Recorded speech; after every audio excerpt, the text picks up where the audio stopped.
గారు మీరంతా ఆనందంగా ఉన్నారా?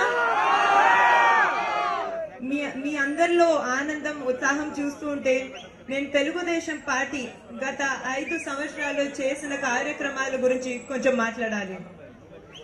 మీకు అందరికీ తెలిసిన విషయమే 24,000 కోట్ల రూపాయల రుణవాసి మాఫీ చేసిన పార్టీ కేవలం తెలుగుదేశం పార్టీ. భారతదేశంలో ఏ పార్టీ ఇటువంటి రుణమాఫీ చేయలేదు. అదే కాకుండా అన్నదాత సుఖీభవ ద్వారా ప్రతి రైతుకి 15,000 రూపాయలు, రైతులకే కాదు అక్కడ టెనెంట్లు కూడా వచ్చేటట్టు చూసిన ఒకే ఒక పార్టీ అది మన తెలుగుదేశం పార్టీ. ఇప్పుడు మహిళల గురించి మాట్లాడాలంటే పసుపు కుంకుమ ఇచ్చి మహిళలందరూ ఆర్థికంగా ఒక మంచి స్థితిలో ఉండేటట్టు చూసిన పార్టీ కేవలం మన తెలుగుదేశం పార్టీ. ఇది మన పార్టీ మళ్ళీ పవర్ లోకి వస్తే రాబోయే 5 సంవత్సరాలు కూడా పసుపు కుంకుమ అనే యాక్టివిటీ ఇంకా చేయటం జరుగుతుంది. అదే కాదు, ఇప్పుడు మనం చూసుకుంటే చంద్రన్న బీమా కూడా ఎవరికైనా అకస్మాత్తుగా యాక్సిడెంట్ అయ్యి వాళ్ళు మరణిస్తే వాళ్ళకి 5 లక్షల రూపాయలు ఇవ్వటం జరుగుతుంది. అదే కాకుండా న్యాచురల్ డెత్ అయితే 2 లక్షల రూపాయలు ఇవ్వటం జరుగుతుంది. దీన్ని కూడా మనం వచ్చే 5 సంవత్సరంలో ఇంకా పెద్ద స్థాయిలో ముందుకు తీసుకెళ్తాం. 5 లక్షల రూపాయలు ఏదైతే ఉందో దాన్ని 10 లక్షల రూపాయలకి ఎక్కువ చేయడం జరుగుతుంది. 2 లక్షల రూపాయలు కూడా పెంచడం జరుగుతుంది. అదే కాకుండా ఇప్పుడు మన అన్నా క్యాంటీన్ అనేది చంద్రబాబు నాయుడు గారు మొదలు పెట్టారు. కేవలం 5 రూపాయలకి పౌష్టిక శుభ్రమైన ఆహారం దొరకటం అనేది చాలా పెద్ద విషయం. ఇది కేవలం తెలుగుదేశం పార్టీనే చేయగలిగింది. అందుకే నాకు చాలా గర్వంగా ఉంది మిమ్మల్ని అందరినీ ఎంత ఆనందంగా చూడడం.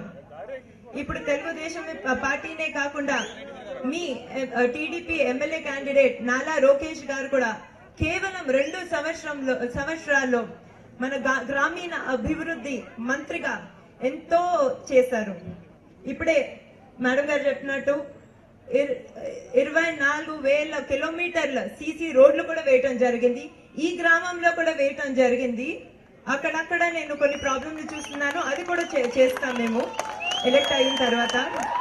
అదే కాకుండా మన ఆంధ్ర రాష్ట్రంలో చూస్తే 32 లక్షల LED లైట్లు పెట్టడం జరిగింది.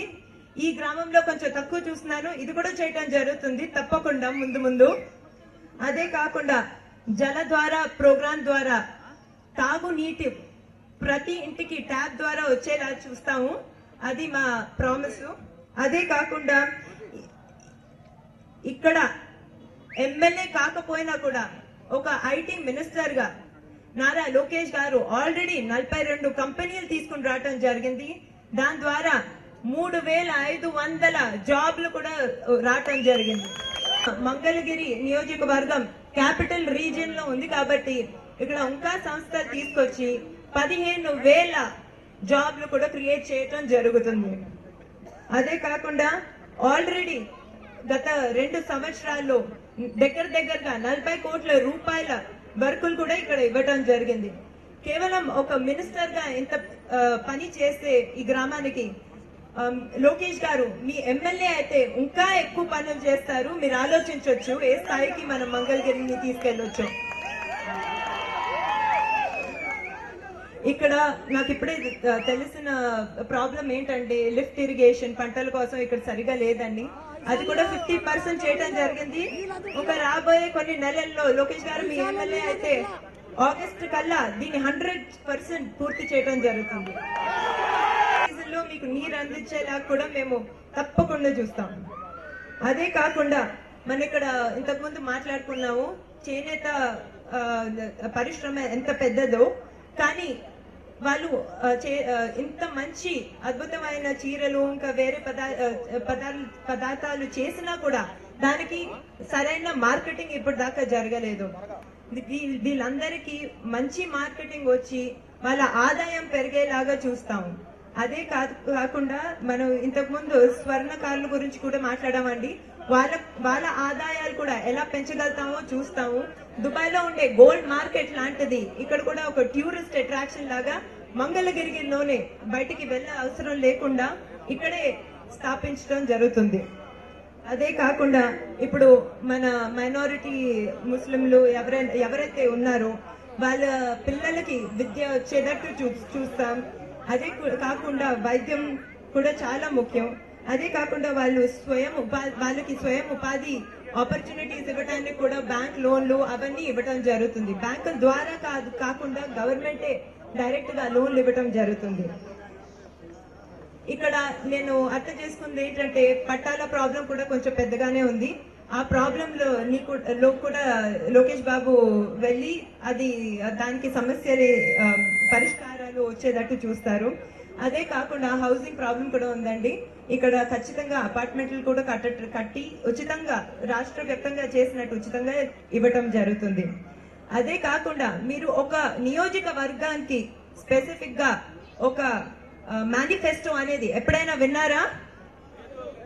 మొట్టమొదటిసారి లోకేష్ గారు మన మంగళగిరి నియోజకవర్గానికి ఒక ప్రత్యేకమైన మేనిఫెస్టో ఇవ్వడం జరిగింది. అది మీరు చూసే ఉంటారు. లోకేష్ గారు పర్సనల్ గా ఇక్కడున్న సమస్యలన్నిటినీ చూసి ఆ మేనిఫెస్టో తయారు చేయడం జరిగింది. మీరందరు చూసే ఉంటారు. అదే కాకుండా మేమందరం ఇక్కడే ఉంటున్నామండి. మా ఇల్లు మంగళగిరి నియోజకవర్గంలోనే. మేమంతా ఇక్కడ చాలా ఆనందంగా ఉన్నాము. మా ఓట్లు ఇక్కడే. కుప్పం నుంచి ప్రజలు మా ఇంటికి వస్తే మా తలుపులు ఎలా ఓపెన్ చేసి ఉంటాయో మీరందరూ వచ్చి మమ్మల్ని కలవచ్చు. అదే కాకుండా లోకేష్ గారు ఆల్రెడీ చెప్పడం జరిగింది, ఆయన ఇక్కడే ఒక ఆఫీస్ పెట్టుకుని ప్రతిరోజు 2 గంటలు అందరితో కలిసి వాళ్ళ సమస్యలు ఏంటో అర్థం చేసుకుని పరిష్కారాలన్నీ చూసి దాని తర్వాత రాష్ట్ర వ్యాప్తంగా ఏమేం సమస్యలు ఉన్నాయో అవి చూస్తారు. ఇక్కడ ఈ అభివృద్ధి సాగాలా లేదా? ఈ అభివృద్ధి ముందు ఇంకా సాగాలంటే వచ్చే 5 సంవత్సరాల్లో సాగాలంటే నారా లోకేష్ గారిని మీరు భారీ మెజారిటీతో ఇక్కడ ఎమ్మెల్యేగా ఓట్ చేస్తారని కాన్ఫిడెన్స్ గా ఉంది.